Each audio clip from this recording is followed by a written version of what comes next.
तो values are immutable, correct हो सकता है, बट लिस्ट और nested dictionaries are mutable data type.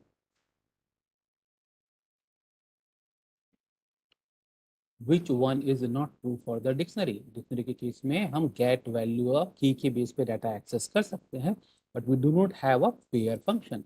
Pair नाम का कोई भी फंक्शन अवेलेबल नहीं है, so we can not access any element by using this. Which one is not true for dictionary? इनमें से कौन सा करेक्ट नहीं है?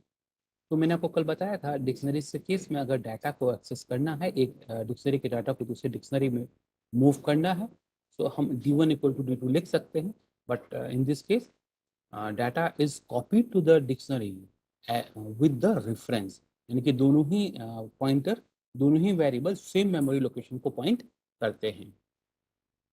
तो this is an correct statement. Copy allow to copy one dictionary item to the other without reference. This is also an correct statement. Dix constructor function allows copy one dictionary item to the other without reference. This is also an correct statement. But this one is an incorrect in this case. D1 equal to D2 allows to copy one dictionary item to the other without reference. तो ये आपका incorrect statement यहाँ पर है। तो जब भी एक डिक्शनरी के डाटा को दूसरे डिक्शनरी के डाटा वेरिएबल में कॉपी करते हैं, तो वहाँ पे रेफरेंस मेंटेन होता है, और रेफरेंस मेंटेन होने का मीनिंग मैंने आपको बताया था, अगर एक वेरिएबल में आप चेंज करेंगे तो दूसरे वेरिएबल में भी चेंज हो जाता है। विच one is not true for dictionary? तो डिक्शनरी के केस में पॉप से हम कोई पर्टिकुलर की के बेस पर वैल्यू को रिमूव कर सकते हैं। पॉप आइटम के बेस पे लास्ट आइटम को हम रिमूव कर सकते हैं। Clear remove all the items and leave the dictionary empty, this one is also correct.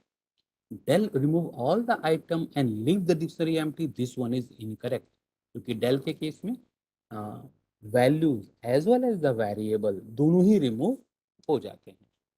Clear के केस में केवल वैल्यूज रिमूव होते हैं, बट वेरिएबल आपका इंटैक्ट रहता है। डेल के केस में item as well as the variable दोनों ही रिमूव हो जाते हैं, तो एम्प्टी रहने का कोई भी क्वेश्चन अराइज यहाँ पर नहीं होता है। Which is not valid for the function? So function can return a maximum one value. Function with only pass statement do not give error message. Sum underscore num is the valid function name.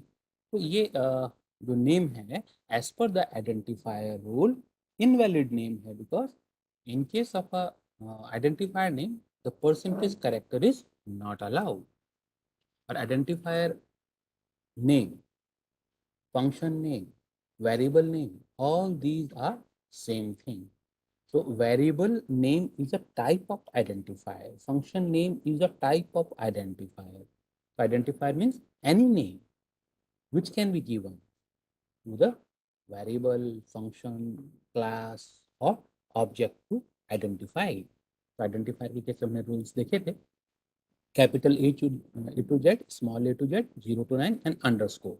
These are the only character sets which are allowed for the identifier. So same character set can be used to give name to the variable or a function name. Next is this. Separate the keys and a value in this list.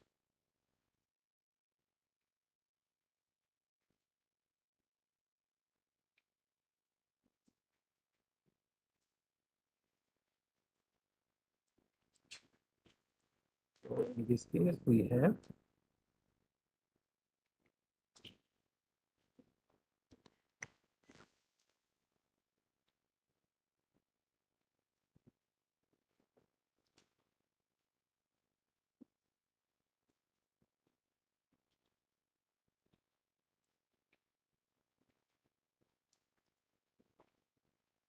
पर इसमें से हमें keys और values को separate करना है, तो हम कीज और वैल्यू को सेपरेट कर सकते हैं, क्योंकि इसके अंदर हमारे पास एक फंक्शन है डेट इज कीज। तो सारे कीज हम सेपरेट कर लेंगे। ऐसे ही वैल्यूज को सेपरेट करना है, तो डी डॉट वैल्यूज को यूज करके हम इसे सेपरेट कर सकते हैं, and we can display it. जैसे हमने यहाँ पर के और बी, दोनों को ही डिस्प्ले कर दिया।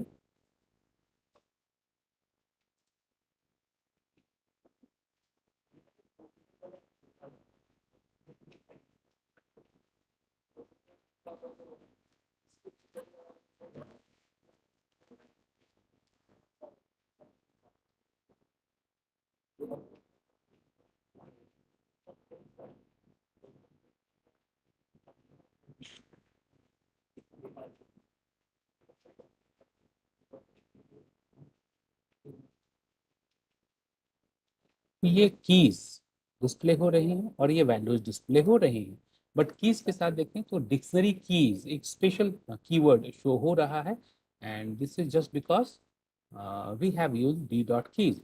अब इस डिक्शनरी कीज को हम नॉर्मल लिस्ट में कन्वर्ट करना चाहते हैं, so it can be converted into a normal list or a tuple just by using this list function। तो हम इसे लिस्ट फॉर्मेट में कन्वर्ट करना चाहते हैं, तो लिस्ट कन्वर्जन फंक्शन का यूज करके इसे नॉर्मल लिस्ट में कन्वर्ट किया जा सकता है।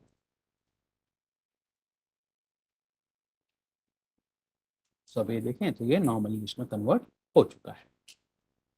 सिमिलरली नेक्स्ट केस में अब यहाँ पर ये हमारे पास एक डिक्शनरी है और यहाँ पर हमें काउंट करना है।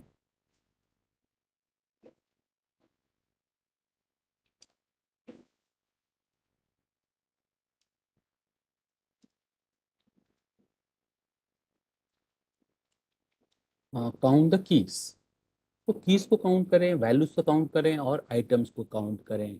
सो count is same and the length function can be use. तो लेंथ फंक्शन आपको आइटम्स काउंट करके देता है, एंड जितने आइटम्स होंगे उतनी ही कीज आपके पास एग्जिस्ट करते हैं और उतने ही आपके पास वैल्यूज एग्जिस्ट करते हैं। तो length function can be use to count the number of keys or a value or a number of items in a dictionary. And the next is sum of all the values। so sum calculate करने के लिए यहाँ पर हम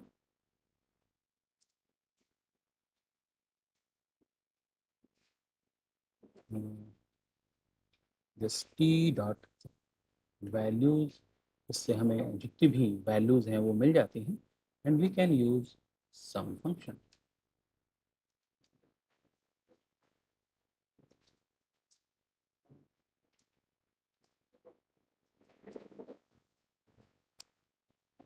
same ऐसे अगर keys और values को डिफरेंटली काउंट करना है तो आप कीज फंक्शन की हेल्प ले सकते हैं, और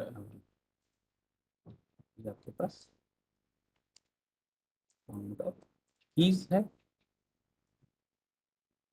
और सेम ऐसे ही आप काउंट ऑफ वैल्यूज भी फाइंड आउट कर सकते हैं।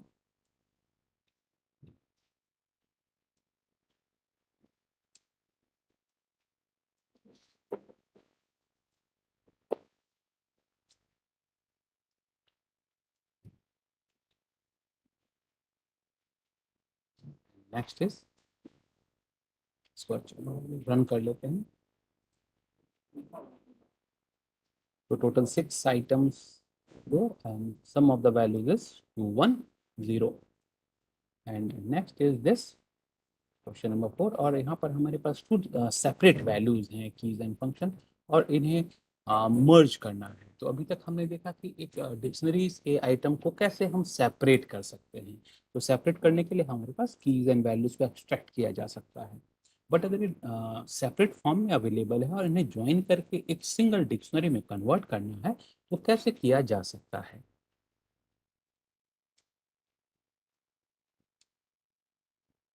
We have the key and a value, और यहाँ पर हमारे पास एक डिक्शनरी क्रिएट करना है। तो डिक्शनरी में कन्वर्ट करने के लिए हम जिप फंक्शन की हेल्प ले सकते हैं, और यहाँ पर जो भी फर्स्ट और सेकंड वैल्यू आप स्पेसिफाई करेंगे उसके बेस पर ये वैल्यूज अकॉर्डिंगली जिप हो जाती है। अब हम यहाँ चेक करते हैं डी में क्या प्रॉपरली डाटा डिस्प्ले हो रहा है या नहीं। तो यहाँ पर अगर हम देखें तो ये जिप ऑब्जेक्ट डिस्प्ले हो रहा है, and in this case zip object में ये individual item, first item, second item और थर्ड आइटम कंबाइंड हो गई है। तो इस डाटा को अब हम किस फॉर्मेट में कन्वर्ट करना चाहते हैं, तो अगर हम यहाँ पे लिस्ट लिख देते हैं, लिस्ट, तो ये डाटा किस फॉर्मेट में आएगा, तो यहाँ पे देखिए ये लिस्ट है और लिस्ट में ये individual item as a tuple show हो रहा है, बट हमें क्या क्रिएट करना है, डिक्शनरी। तो इंस्टेड ऑफ अ लिस्ट हम यहाँ पर डिक्शनरी स्पेसिफाई कर सकते हैं।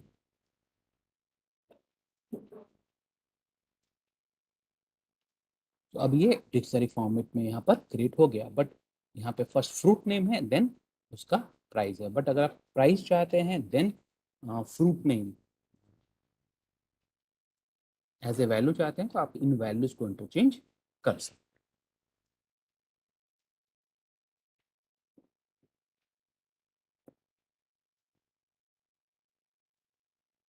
सो जिप फंक्शन के डाटा को आप किसी भी फॉर्मेट में कन्वर्ट कर सकते हैं, डिक्शनरी फॉर्मेट में, लिस्ट फॉर्मेट में या टपल फॉर्मेट में। अगर लिस्ट फॉर्मेट में कन्वर्ट करेंगे तो इस फॉर्मेट में आपको डाटा यहाँ पर मिल जाता है।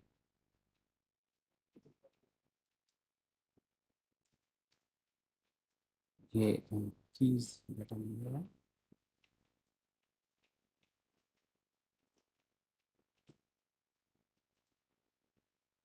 ये कीज है हमारे पास,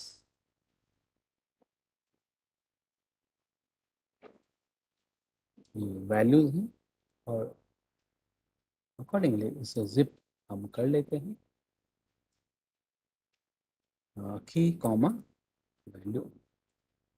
सो जिप करने के बाद इसे हमने सपोज लिस्ट फॉर्मेट में कन्वर्ट किया हुआ है, instead of a dictionary list format में कन्वर्ट किया हुआ, इस फॉर्मेट में डाटा है। अब हम एप्पल को रिट्रीव करना चाहते हैं तो कैसे करेंगे, इस लिस्ट में से। तो डी के अंदर ये आइटम कौन सा आइटम है, 0 1 2, 2 नंबर आइटम। तो 0 2 स्पेसिफाई करेंगे तो लास्ट वाला टपल, लास्ट वाला आइटम हमें मिल गया, क्योंकि ये 0 नंबर आइटम है, ये 1 नंबर आइटम है, और ये 2 नंबर आइटम है। अब इस आइटम में से अब हमें अगेन 0 पोजीशन का डाटा चाहिए। तो दिस इज द एप्पल, तो this is the index number of the item. तो ये आइटम इंटीजर हो सकता है, स्ट्रिंग हो सकता है, लिस्ट हो सकता है, टपल हो सकता है, सेट हो सकता है, या डिक्शनरी भी हो सकता है। तो उस आइटम को रिट्रीव करने के लिए आप उसका इंडेक्स नंबर स्पेसिफाई कर सकते हैं, and with in that item again you have the index number, और उस इंडेक्स नंबर को अगेन स्पेसिफाई करके आप उस आइटम को रिट्रीव यहाँ पर कर सकते हैं। Next is this question number 5। अब हमारे पास यहाँ पर कुछ नंबर्स स्पेसिफाइड है। अब यहाँ पे हमें काउंट करना है how many odd and how many even numbers are there, and I want the result in the dictionary format. तो यहाँ पे डाटा काउंट करने के लिए हम ऑड और इवन वेरिएबल ले सकते हैं, and if you want to count how many odd and how many even numbers are there, you can use the for loop. If the percentage to equal to 0, then even plus equal to 1, else odd plus equal to 1। अब इस data को हम यहाँ पर print कर सकते हैं, count of the odd and the even.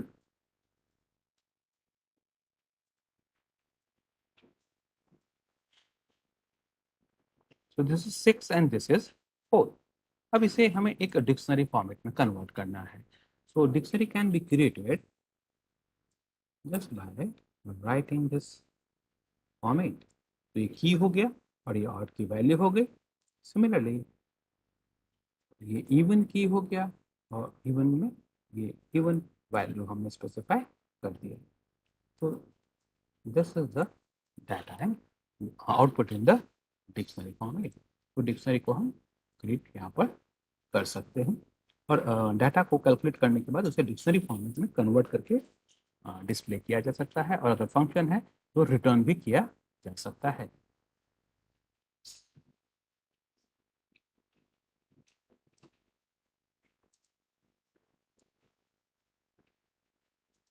And the next is the functions. So in this case, we need to write a function to calculate the area of a rectangle. तो function को लिखने के लिए आपको def keyword की help लेनी पड़ती है। तो एरिया ऑफ दिस रेक्टेंगल,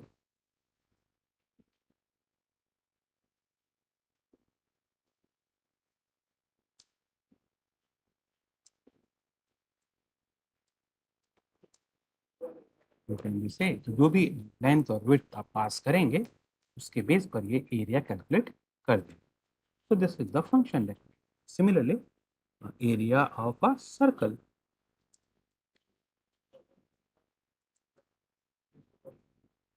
और इस केस में हमें अकॉर्डिंगली रेडियस पास ऑन करना होगा। On the basis of that we can calculate the 3.14 into this r square to return the area. Similarly, next is the factorial. Define the factorial, और जो भी values हम pass on करेंगे उसके base पर हमें फैक्टोरियल कैलकुलेट करना है। तो f is the 1 for I in range 1 to this n plus 1 f into this I, और जो भी फैक्टोरियल यहाँ पर आया उससे हम यहाँ पर रिटर्न कर देंगे। So we are just writing a function. अब उसके बाद नेक्स्ट है सम ऑफ नेचुरल नंबर। तो फैक्टोरियल के फंक्शन को ही अब हम यहाँ पे कन्वर्ट कर लेते हैं।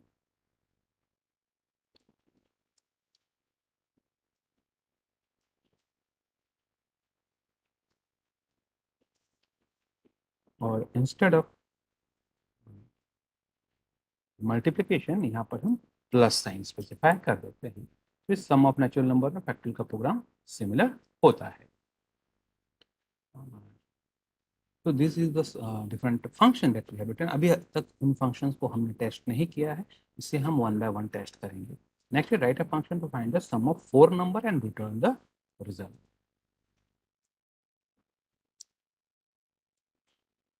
सम ऑफ 4 नंबर, और इस केस में हमें अकॉर्डिंगली ए बी सी और डी 4 वैल्यूज पास ऑन करनी होंगे। तो जितने भी पैरामीटर्स पास करने हैं उतने प्लेस होल्डर्स वहाँ पे स्पेसिफाई करना होता है। And the sum is a plus c plus d, और अकॉर्डिंगली यहाँ पर आप सम को रिटर्न कर सकते हैं।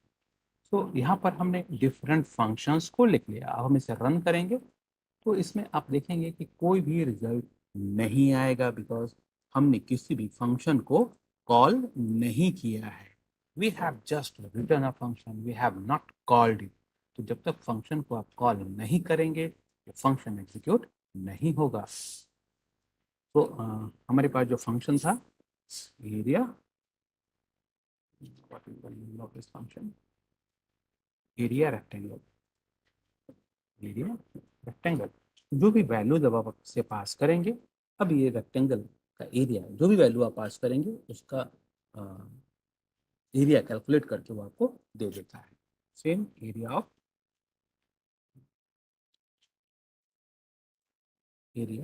सर्कल।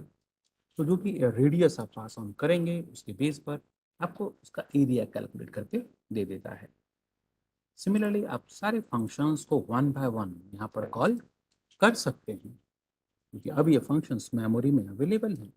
अब इन फंक्शन को एग्जीक्यूट किया जा सकता है, बट हमें इसी स्क्रिप्ट में टेस्ट करना है ये फंक्शन प्रॉपरली वर्क कर रहा है या नहीं। तो you can just after defining all the function you can call this like that.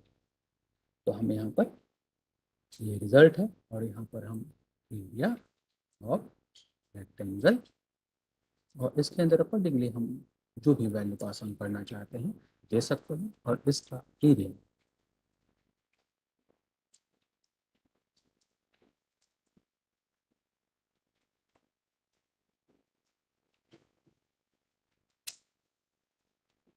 Rectangle यहाँ पर डिस्प्ले कर सकते हैं।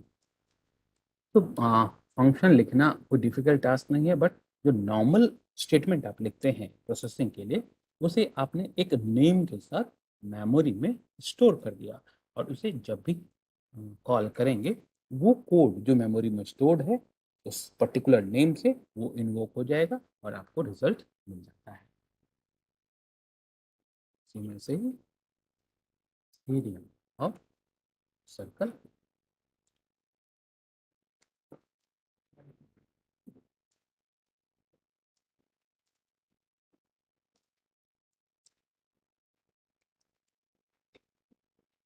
Next is the factorial. हाँ, कोई क्वेश्चन पूछना चाहते हैं संदीप? अच्छा सर, जैसे अपने लिखा है R is equal to area rect 6,7, क्या इसके अंदर हम इनपुट स्टेटमेंट नहीं लगा सकते? अभी हम लगा जब सकते पूछते हैं, हैं लगा तब सकते हैं। ये देखिए क्योंकि एल हमने कॉमा डब्ल्यू यहाँ लगा दिया वेरिएबल, या सर फिर मैं देता हूँ एक्स कॉमा वाई, और एक्स और वाई को यहाँ रीड कर लेते हैं।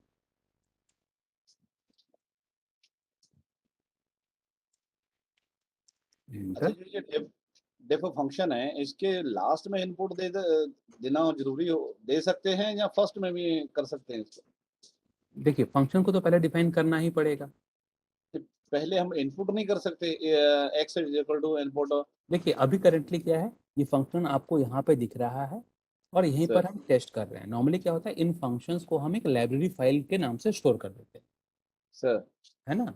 जैसे हाँ सी जी लैंग्वेज में अगर किया होता है हेडर फाइल बना देते हैं, वैसे यहाँ पर भी मॉड्यूल बन जाता है। तो एक सेपरेट फाइल में वो अवेलेबल है, उसको इंक्लूड हम करते हैं, तो उसके अंदर जितनी भी फंक्शन है वो हमें मिल गया, हम उसको सर। कॉल करते हैं। और इससे पहले भी हो सकता है, उसके बाद में भी हो सकता हाँ, ये जो इनपुट स्टेटमेंट है वो फंक्शन को डिफाइन करने से पहले भी लिखा जा सकता है, बाद में भी लिखा जा सकता है, उससे कोई फर्क नहीं पड़ता है। बट फंक्शन को कॉल फंक्शन के डेफिनेशन के बाद ही किया जा है। सकता ठीक है सर, थैंक यू सर। है।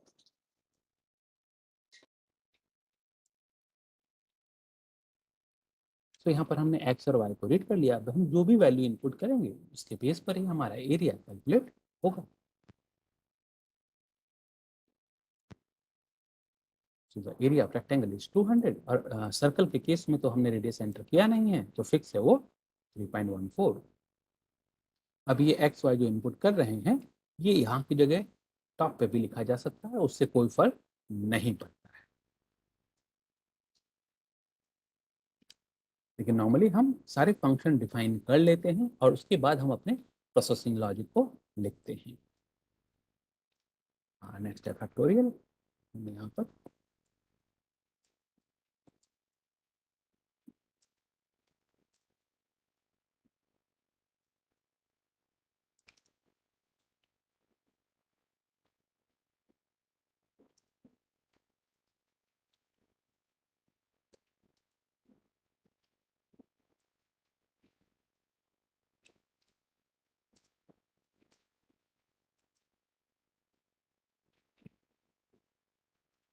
सेम वैसे ही आप सम ऑफ नेचुरल नंबर और सम ऑफ फोर नंबर को भी कॉल कर सकते हैं। मैं इसको भी यहाँ पर ले लेता हूँ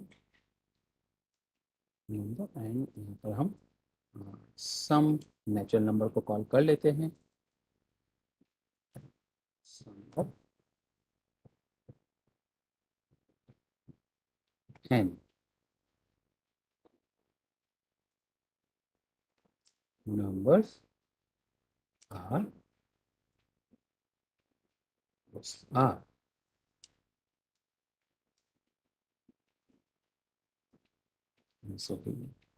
सम ऑफ फोर नंबर्स है, तो वहाँ पर भी हम सम फोर नंबर्स और accordingly four different numbers pass on कर सकते हैं।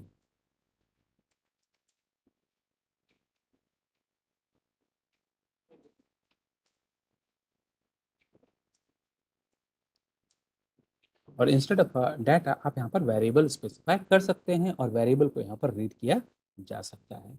सो इंस्टेड ऑफ दिस आप यहाँ पर x1 x2 x3 x4 specify कर सकते हैं, और यहाँ पर आप x1 x2 x3 को रीड कर सकते हैं bye using this input statement.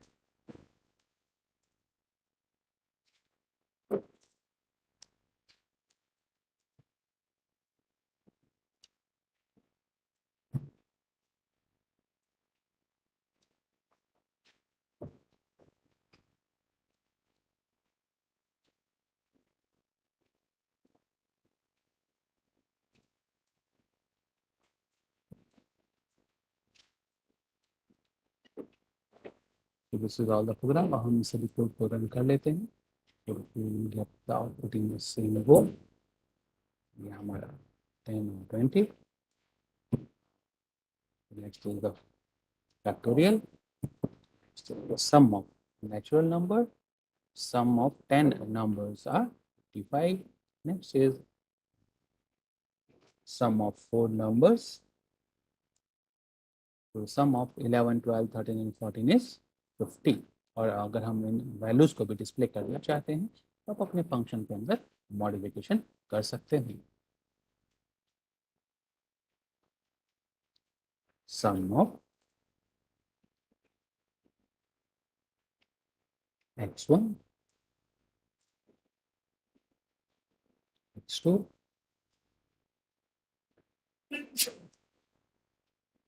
x3 and x4 equal to this result variable. और यहाँ पर ऐप लगाकर आप अकॉर्डिंगली इसे फॉर्मेटेड वे में आउटपुट डिस्प्ले कर सकते हैं. तो ये था आपका असाइनमेंट ऑफ डे नंबर 9. अगर डे नंबर 9 से असाइनमेंट से रिलेटेड किसी का कोई क्वेरी है अभी आप पूछ सकते हैं. तो फंक्शन कोई डिफिकल्ट टास्क नहीं है, बट नॉर्मल अगर आप स्टेटमेंट लिख सकते हैं तो उसे फंक्शन के फॉर्म में स्टोर किया जा सकता है.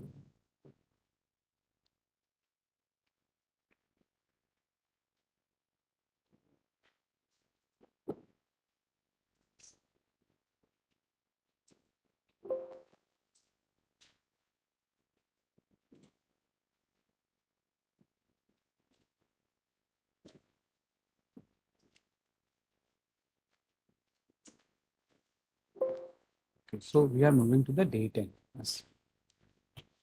In today's session, we are going to discuss the function arguments. What are the different ways of passing the argument, and how the lambda function or a anonymous function can be written. Lambda function मैंने कल भी discuss किया था. तो lambda function can be used to write a single line function. तो function को argument हम पास कर सकते हैं. तो आर्गुमेंट पास करने के लिए डिफरेंट मेथड्स यहाँ पर अवेलेबल है और डिफरेंट मेथड्स को हम वन बाय वन यहाँ पे डिस्कस करेंगे. Normally function arguments are used to supply the input data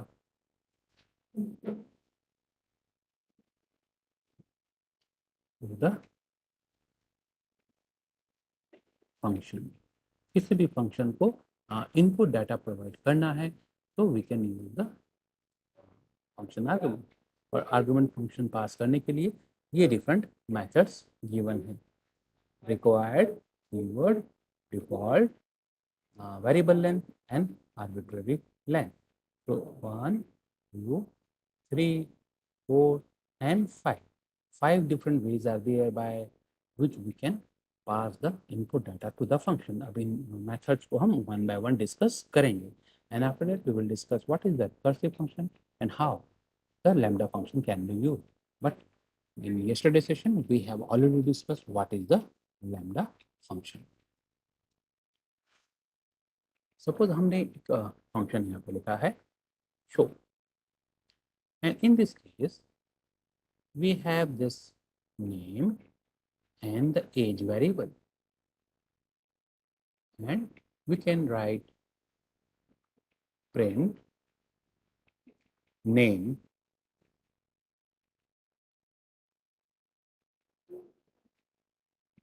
this one and print age. अब ये हमारा फंक्शन है और इस फंक्शन में हम कुछ भी रिटर्न नहीं कर रहे हैं. So I have not specified any return statement. तो रिटर्न लिखना कोई कंपलसरी नहीं है. Return is an optional part. But अगर हम रिटर्न यहाँ लिख देते हैं without any data, this is not a invalid one. ये बिल्कुल सही है और इसमें कुछ भी गलत नहीं है. In this case we have not specified any value, so this function is not going to return. But if you are not returning any value, then this statement can be ignored. अब इस case में हम लिखते हैं show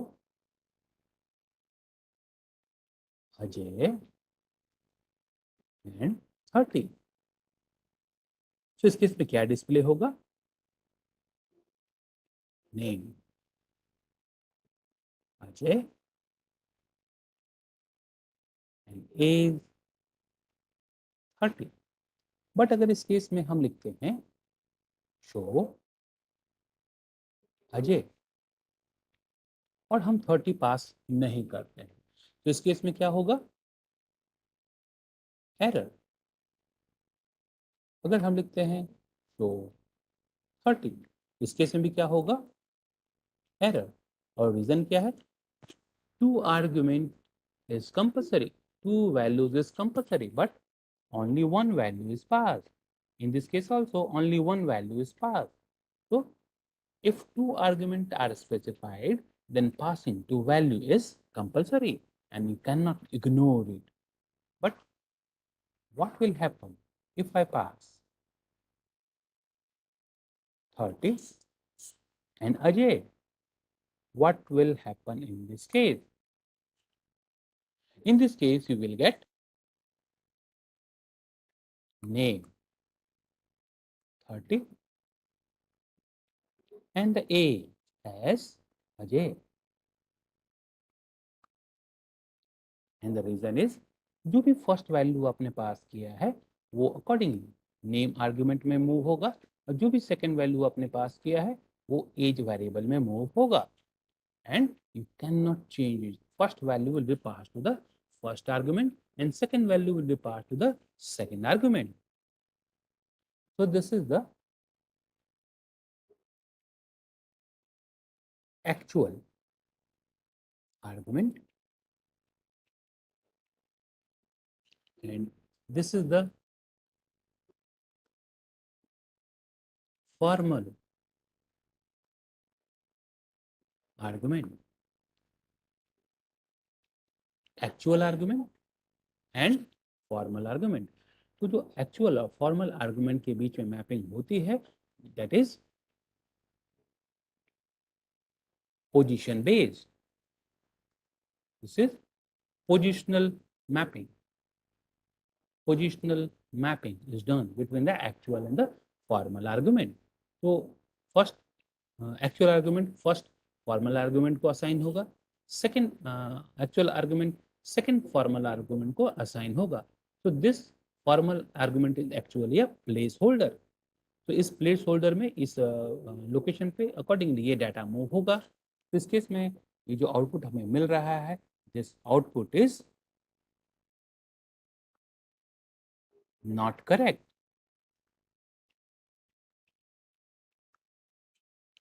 तो यहाँ पर ये आउटपुट करेक्ट नहीं। But how we can assign proper data to the proper variable? So in this case, if you want to change the position of the variable, हम डाटा के पोजीशन को चेंज करना चाहते हैं, so in that case you can write show age equal to 20 and name equal to yes J. So in this case we are able to change the position of a data. अब इस case में हमने क्या किया?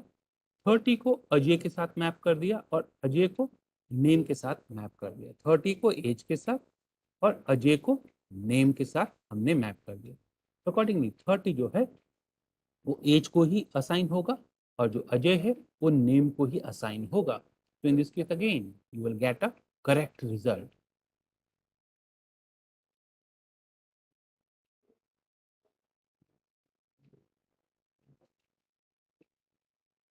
So you can change the position of a data just by specifying the keyword name.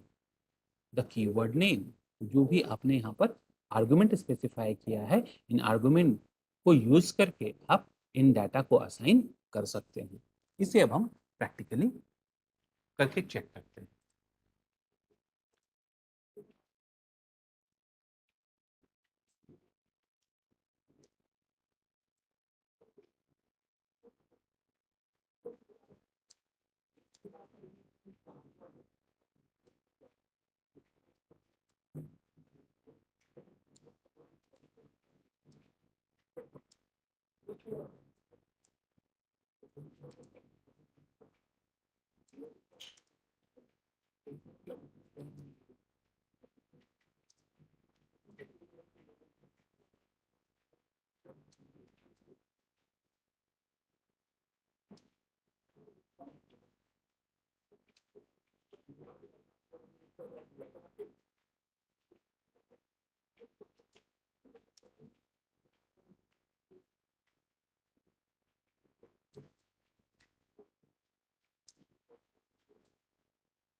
सो इस case में बिल्कुल सही आउटपुट हमें मिल रहा है, that is the name is Ajay and the age is 30. And just because of this return statement, we are getting the none result also. तो हम यहाँ पे अगर रिटर्न को रिमूव कर देते हैं, तो रिटर्न को रिमूव करने से हमें केवल आउटपुट मिलेगा, ये नन जो आउटपुट आ रहा है ये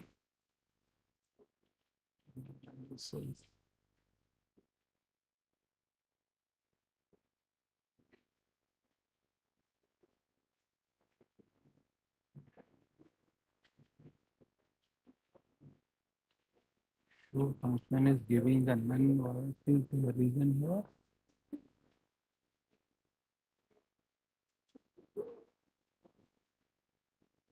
Okay.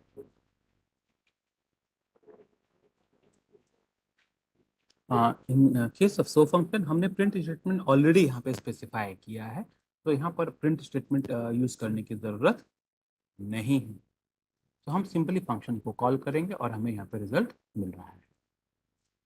So in this case अगर हम इंस्टेड ऑफ दिस लिखते हैं शो अजय,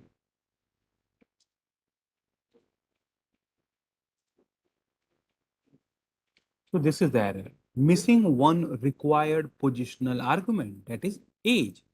तो एक पोजिशनल आर्गुमेंट मिसिंग है, तो अजय तो इस नेम में स्टोर हो गया, बट जो सेकंड वैल्यू जो चाहिए वो अजय के एज के लिए चाहिए, और एज का डाटा यहाँ पर मिसिंग है। It's giving a error message that missing one required positional argument. दो वैल्यूज पास करना जरूरी है, बट एक मिसिंग है। मिसिंग किसके लिए है? एज के लिए, क्योंकि एक वैल्यू जो है वो नेम को असाइन हो गया है, बट एज को असाइन नहीं हो पा रहा है। Let we write a next statement. तो क्या अगर हम एज लिखेंगे तो क्या ये हमें बताएगा कि नेम मिसिंग है?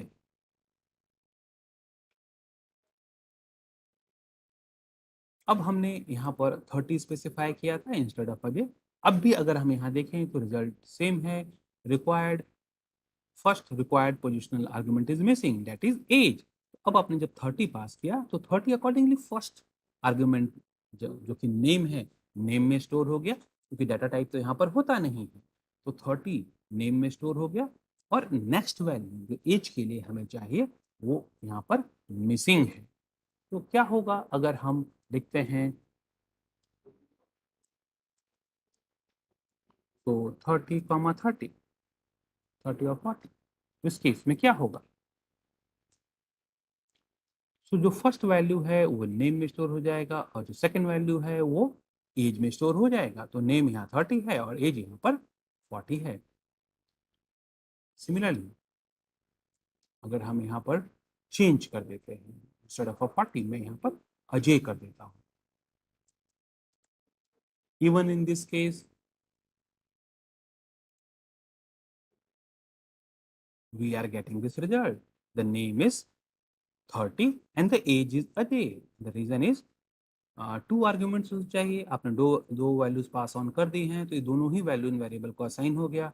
अब आप उसको कहाँ पर यूज कर रहे हैं, ये प्रोग्रामर को मैनेज करना होगा।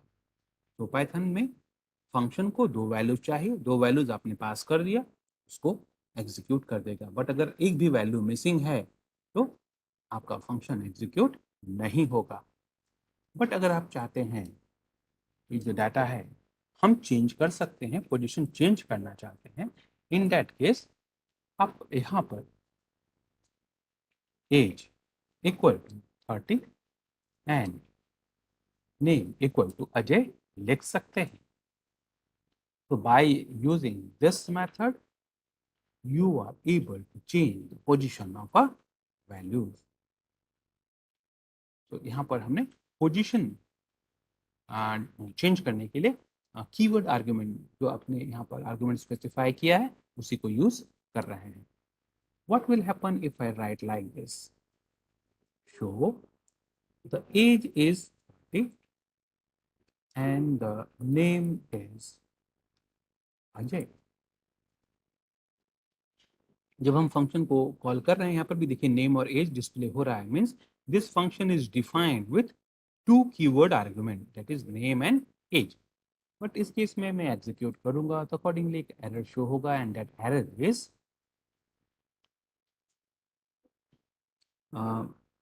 Unexpected keyword argument. Unexpected keyword argument that is age. और इसका क्या रीजन है? हमने जो एज डिफाइन किया है वो स्मॉल लेटर में है बट यहाँ पर हम जो एज लिख रहे हैं उसका फर्स्ट लेटर कैपिटल है और ये वेरिएबल इस वेरिएबल से मैच नहीं कर रहा है. तो जब भी आप कीवर्ड आर्गुमेंट मेथड का यूज कर रहे हैं तो आपको वेरिएबल को उसी फॉर्मेट में यूज करना पड़ेगा जिस फॉर्मेट में फंक्शन के डेफिनेशन में गिवन है. तो यहाँ पे अगर स्मॉल लेटर है तो यहाँ पर भी आपको स्मॉल लेटर में ही नेम लिख करके ही वैल्यू असाइन कर सकते हैं. तो सिंपली वैल्यू पास आप कर रहे हैं तो this is a required positional data. और अगर आप कीवर्ड के साथ स्पेसिफाई कर रहे हैं तो this is a keyword way of passing a data. So this thing is now explained in the next slide. So information can be passed into the function as a argument. किसी भी function को data pass करना है as a argument पास किया जा सकता है. तो arguments are specified after the function name and inside the parenthesis. तो पैरेंथेसिस में आप आर्गुमेंट नेम स्पेसिफाई कर सकते हैं. In this case, we have 3 arguments. In this case, we have 2 arguments.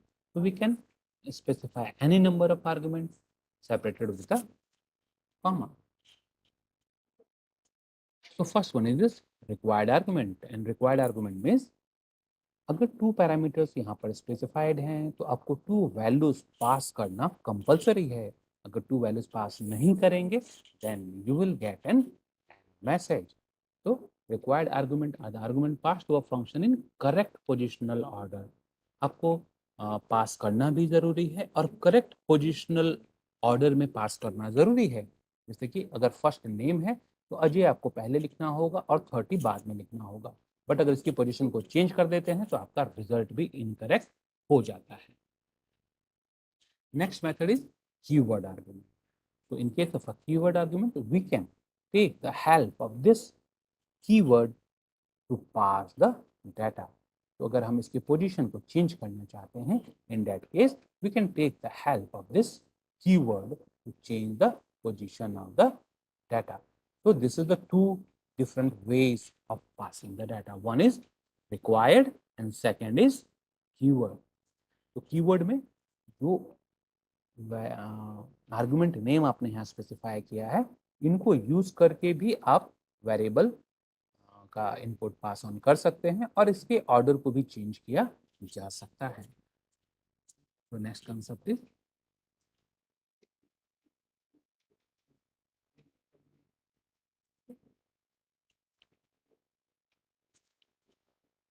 suppose this is again a function.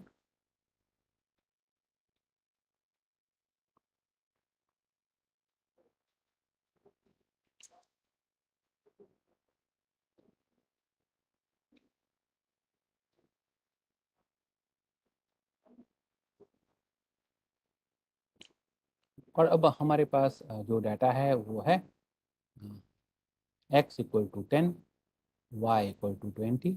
अब मैंने यहाँ पे फंक्शन कॉल किया तो और इसे 10 और 20 पास ऑन कर दिया. अब मैं यहाँ पर प्रिंट करता हूँ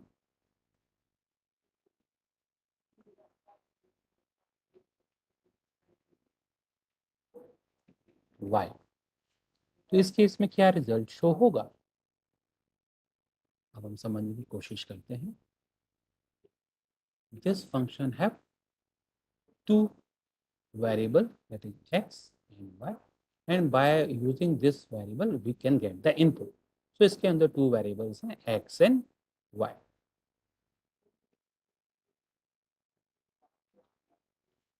and this is the main program. और यहाँ पर भी हमारे पास x है और y है, इसके अंदर 10 है और 20 है। अब हमने यहाँ पर show फंक्शन को कॉल किया with 10 and the 20, so we are passing x and y, हम x और y के डाटा को अकॉर्डिंगली यहाँ पर पास ऑन कर रहे हैं। सो हमने 10 और 20 को पास ऑन कर दिया। So this will have 10 and this will have 20। तो इसके अंदर 10 है और इसके अंदर अकॉर्डिंगली 20 अवेलेबल है। हमने यहाँ पर इसके डाटा को चेंज कर दिया, तो अब 10 और 20 चेंज हो चुका है, यहाँ पर 20 आ गया है और यहाँ पर 10 है। And after this we return back, हम वापस आ गए। अब हम यहाँ पे x और y को प्रिंट कर रहे हैं। तो if we are printing the x and y, तो यहाँ पर x और y क्या प्रिंट होगा? 10 एंड 20। रीजन क्या है? ये वेरिएबल का नाम और इस वेरिएबल का नाम सेम है, but memory area is different. ये x एंड y इस फंक्शन एरिया के अंदर एग्जिस्ट करता है, ये x एंड y इस मेन फंक्शन एरिया के अंदर एग्जिस्ट करता है, और दोनों ही मेमोरी लोकेशन डिफरेंट हैं। तो यहाँ पे जो भी मॉडिफिकेशन आप कर रहे हैं, इसका इम्पैक्ट आपके प्रोग्राम में नहीं होता है। तो इन this case you will get in 10 and 20। But अगर यहाँ पे अगर हम देखें तो x में क्या है 20 और यहाँ क्या है 10, चेंज हो चुका है।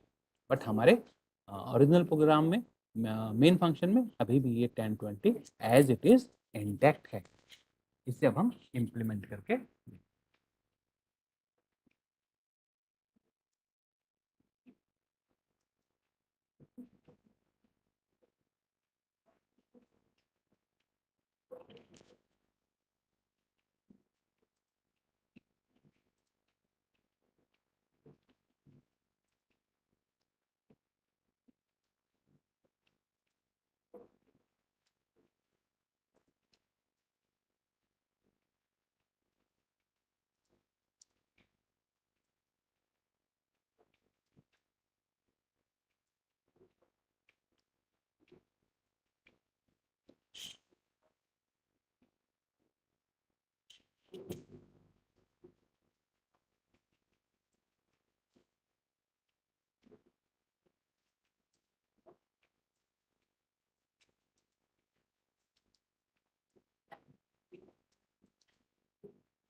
सो यहाँ पे देख सकते हैं x में आपका 10 और 20 ही रिजल्ट आया है, जैसा कि हम यहाँ पर डिस्कस कर रहे थे। तो यहाँ पर आपका 10 और 20 ही रिजल्ट आ रहा है। बट अगर फंक्शन के अंदर हम प्रिंट करके देखें तो वहाँ पर वैल्यूज चेंज हो चुकी होंगी।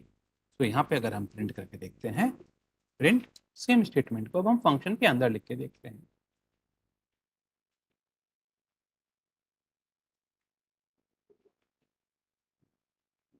एक्स एंड वाई, और ये कहाँ पर है? With in function.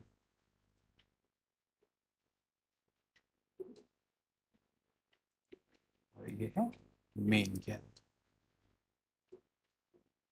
तो विद इन फंक्शन क्या आएगा 2010। विद इन फंक्शन क्या है 2010, और मेन में क्या है 10 एंड 20। तो जो वेरिएबल्स हैं मेन में और फंक्शन के अंदर, इन दोनों का ही मेमोरी एरिया अलग अलग होता है। तो आप इसके लिए डिफरेंट वेरिएबल नेम भी स्पेसिफाई कर सकते हैं और सेम भी रखते हैं, कोई प्रॉब्लम नहीं है। सो हमने यहाँ पे देखा रिक्वायर्ड आर्गुमेंट का मीनिंग एंड कीवर्ड आर्गुमेंट का meaning, and next is default argument.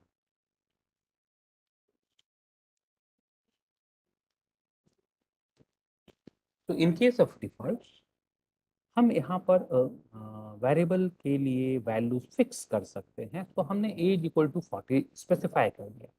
ऐसे केसेस में अब अगर हम फंक्शन कॉल करते हैं विथ ओनली नेम, तो हमने सेकंड वैल्यूज को अगर इग्नोर कर दिया है तो अकॉर्डिंगली उसका जो डिफॉल्ट डाटा है, जैसे इस केस में अगर हम देखें तो हमने नेम स्पेसिफाई किया है बट एज स्पेसिफाई नहीं किया है। तो in that case by default the age is 40। By default the age is 40 in this case. और आप कितने भी आर्गुमेंट को डिफॉल्ट सेट कर सकते हैं, बट एक रूल जो यहाँ पर हमें फॉलो करना होता है, जितने भी डिफॉल्ट आर्गुमेंट हैं, जितने भी डिफॉल्ट आर्गुमेंट हैं वो एंड में होते हैं। तो जितने भी डिफॉल्ट आर्गुमेंट हैं उनको एंड में स्पेसिफाई करना होता है। डिफॉल्ट आर्गुमेंट को स्टार्टिंग में स्पेसिफाई नहीं कर सकते हैं। Let me see the default argument now.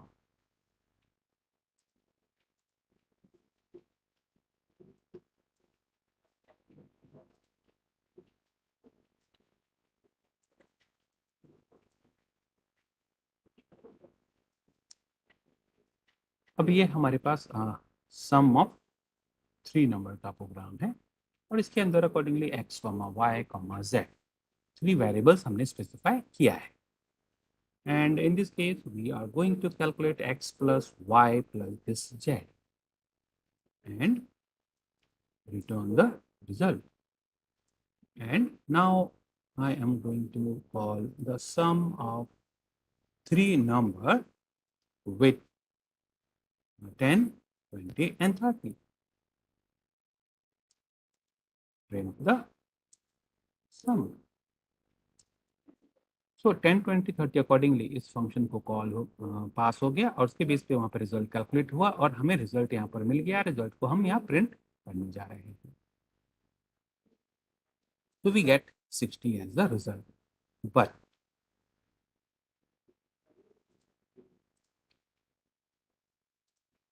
instead of this, हम इस फंक्शन को कॉल करते हैं with only two numbers. Only two numbers. अब क्या ये एग्जीक्यूट होगा? No. And the reason is अपने 2 वैल्यूज पास की हैं बट जेड के लिए कोई भी डाटा पास ऑन नहीं किया है। तो passing the third data is compulsory. तो this function is able to calculate the sum of 3 numbers only. But अगर आप 2 नंबर्स को पास करते हैं तो अकॉर्डिंगली ये वर्क नहीं करेगा। तो अगर आपको 2 नंबर ही कॉल करना है तो आप थर्ड नंबर को 0 पास कर सकते हैं। तो अगर 0 आपने पास कर दिया तो वो थर्ड नंबर को 0 कंसिडर कर लेगा और आपको अकॉर्डिंगली रिजल्ट 30 मिल गया। But I want if only two variables are passed, if only two variables are passed, consider the third variable as 0. तो हमने यहाँ पे z को 0 कर दिया। तो अब यहाँ पर ये अगर 2 वेरिएबल्स भी पास ऑन हो रहे हैं तो इससे कोई प्रॉब्लम नहीं है। तो थर्ड वेरिएबल को वो ऑटोमेटिकली 0 कंसिडर कर लेता है। But what will happen if I pass only the single variable? अगर केवल सिंगल वैल्यू पास करें तो क्या होगा? Now I am passing on the single value.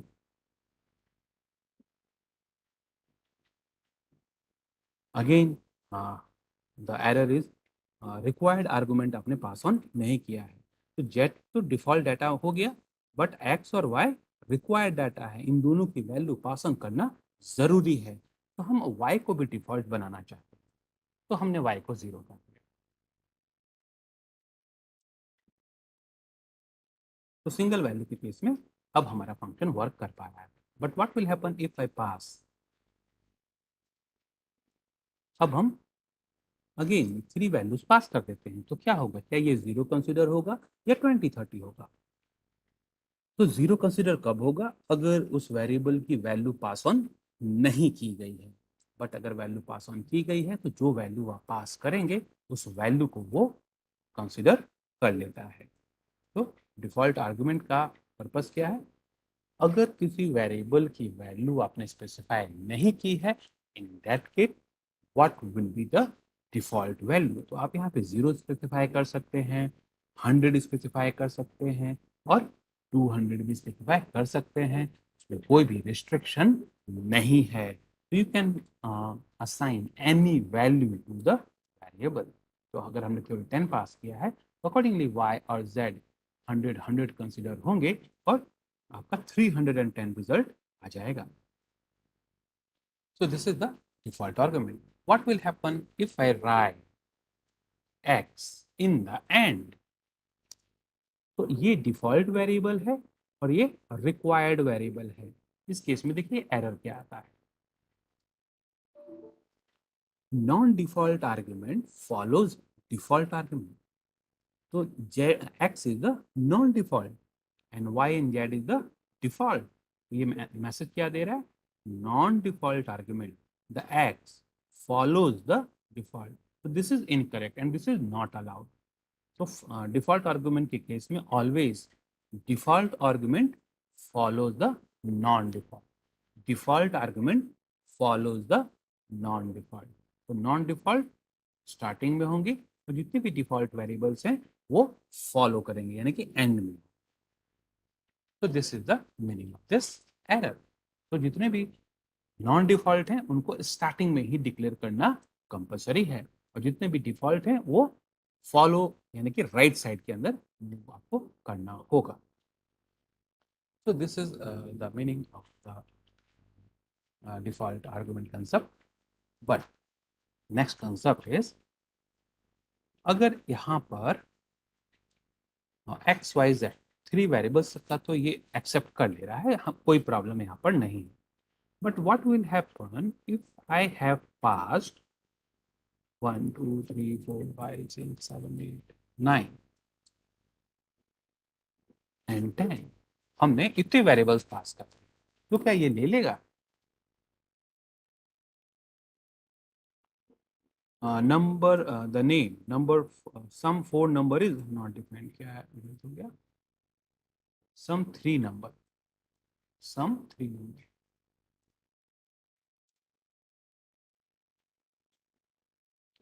some 3 number take from 1 to 3 positional arguments but 10 were given. इसकी capacity केवल 3 value को accept करने की है और आपने 10 वैल्यूज डाल दी, तो ये फंक्शन उसे एक्सेप्ट नहीं कर सकता और ये एग्जीक्यूट भी नहीं होगा। So how can we make a function which can accept any number of data? How can we write a function which can accept any number of data? एक तो मेथड है कि हम इस फंक्शन में ही x1, x2, x3, x4, x10 तक लिखें, but फिर अब वो 20 वेरिएबल्स को नहीं लेगा। तो हम आर्बिट्ररी नंबर ऑफ डाटा के लिए फंक्शन लिखना चाहते हैं।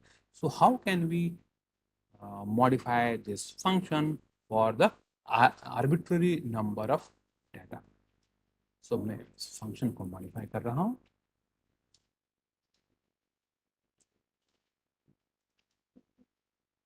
So how can we write a function which can accept arbitrary number of data?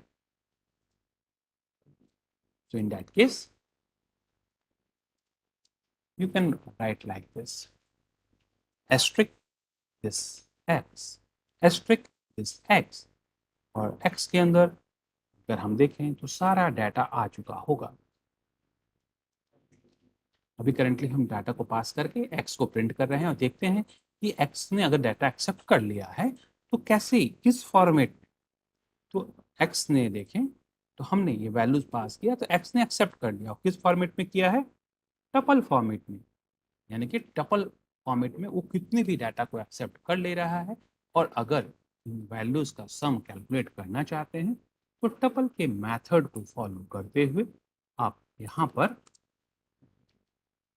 और v in this x, sum is this sum plus v, और return this f। तो ये x एक टपल फॉर्मेट में है तो टपल की 1 by 1 value हमने ले ली और सम कैलकुलेट कर लिया, and finally we can display the sum here. हम यहाँ पे सम को डिस्प्ले कर सकते हैं।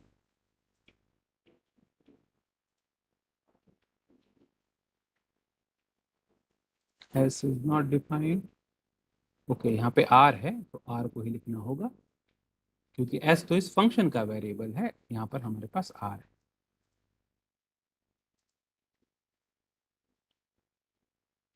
तो ये टपल फॉर्मेट में डाटा सेट किया था, उसका सम यहाँ पर अकॉर्डिंगली 55 आ रहा है। तो जब भी बहुत सारे डाटा पास ऑन करने हैं तो वेरिएबल से पहले जस्ट आप यहाँ पर asterisk symbol, single star symbol लगा दें, तो वो कितनी भी वैल्यूज को टपल फॉर्मेट में एक्सेप्ट कर लेगा। तो क्या ये स्ट्रिंग फॉर्मेट में डाटा दे दे तो भी कर लेगा क्या? ऑफ 2 और 6 स्ट्रिंग फॉर्मेट में,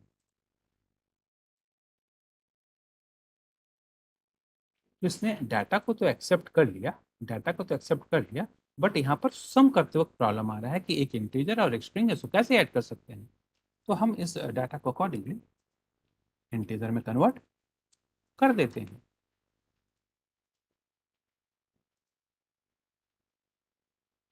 तो सम यहाँ पर कैलकुलेट हो गया।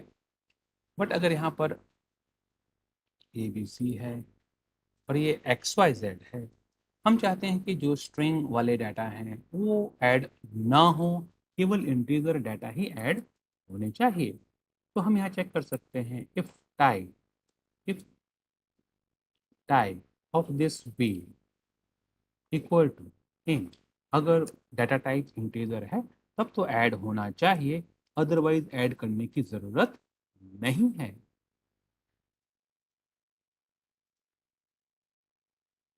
वैसे केसेस में जो ए बी सी डी है और एक्स वाई जेड है ये ऐड नहीं हुआ, जितने भी इंटीजर डाटा है केवल वही ऐड हुए, बाकी का डाटा हमारा ऐड नहीं हुआ है। तो इस टपल में से 1 बाय 1 वैल्यू वी में आ रही है और इसका हमने डाटा टाइप चेक कर लिया। क्या डाटा टाइप